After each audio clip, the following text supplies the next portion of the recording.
বনগাঁর পর এবার মালদা ও মুর্শিদাবাদ। ৩রা ডিসেম্বর মালদার গাজলে জনসভা করবেন মুখ্যমন্ত্রী। পরের দিন অর্থাৎ ৪ তারিখ সভা হবে বহরমপুরে। ২৬শে বিধানসভা নির্বাচনকে পাখির চোখ করেছে শাসক বিরোধী দুই যুযুধান শিবির। ডিসেম্বরের শুরুতেই জোর কদমে শুরু হতে চলেছে লড়াইয়ের প্রস্তুতি।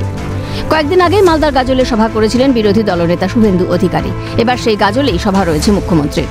সভার প্রস্তুতি শুরু করেছে জেলা তৃণমূল কংগ্রেস। শুরু হয়েছে মঞ্চ বাঁধার কাজ। দলীয় সূত্রে খবর, মালদার ইংরেজবাজার শহরে একটি মন্দিরে যাবেন মুখ্যমন্ত্রী। এরপর সভা মালদার বৈষ্ণবনগরে। গত বিধানসভা নির্বাচনে মালদায় ৪টি আসন পেয়েছিল বিজেপি, বাকি ৮টি আসন যায় তৃণমূলের দখলে। বিজেপির দখল করা সেই গাজল বিধানসভা এলাকায় সভা করতে চলেছে তৃণমূল। অন্যদিকে তৃণমূলের দখলে থাকা বৈষ্ণবনগর এলাকায় ২রা ডিসেম্বর সভা করছেন বিরোধী দলনেতা শুভেন্দু অধিকারী। আর এই নিয়ে শুরু তৃণমূল বিজেপির মধ্যে রাজনৈতিক তরজা। ত্রাহি রব উঠেছে তৃণমূলে। যে পরিকল্পনায় করুক তৃণমূল, তাতে জল ঢালা হবে। ২৬শে জেতার বিষয়ে প্রত্যয়ী বিজেপি। থরহরি কম্পমান আছে গোটা তৃণমূল দল। মালদা জেলা তো আছেই, এখানে এটা আমাদের কাছে কোনো ফ্যাক্টর নাই। গোটা রাজ্য জুড়ে বিরোধী দলনেতা শ্রমিক বর্চা, সুকান্ত মজুমদার যেভাবে পার্টিতে নেমেছে, তাতে তাহি রব হয়ে গেছে তৃণমূলের সরকারের।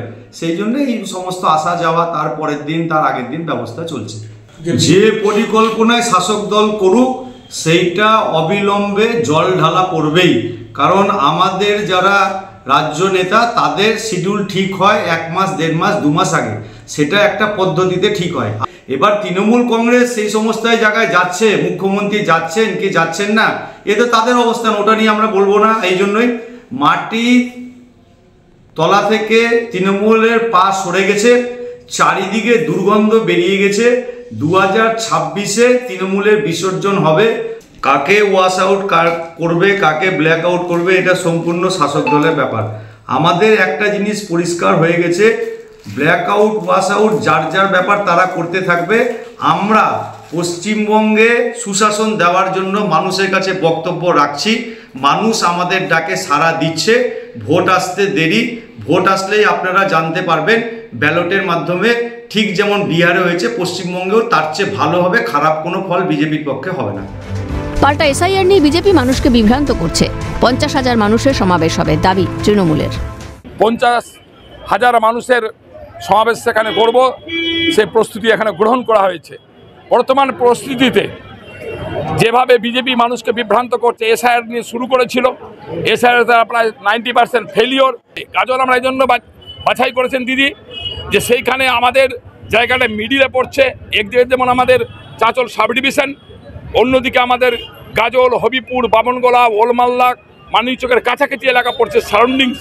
সেই কারণে সেই জায়গাটাকে চয়েস করা হয়েছে। ২০২৬ সালের নির্বাচনে যেভাবে মানুষকে মৃত্যুর মুখে ঠেলে দেবার ঘৃণ্য চক্রান্ত বিজেপি করছেন, তার সদুত্তর দেওয়ার জন্য মাননীয় মুখ্যমন্ত্রী সেখানে বক্তব্য রাখবেন। সে বক্তব্যের মধ্যে দিয়ে বিজেপির কোমরটাকে ভেঙে দিয়ে চলে যাবে। তৃণমূলের মাথা ব্যথার কারণ দলের অন্দরের দ্বন্দ্ব। মালদায় সেই দ্বন্দ্ব বারবার প্রকাশ্যে এসেছে।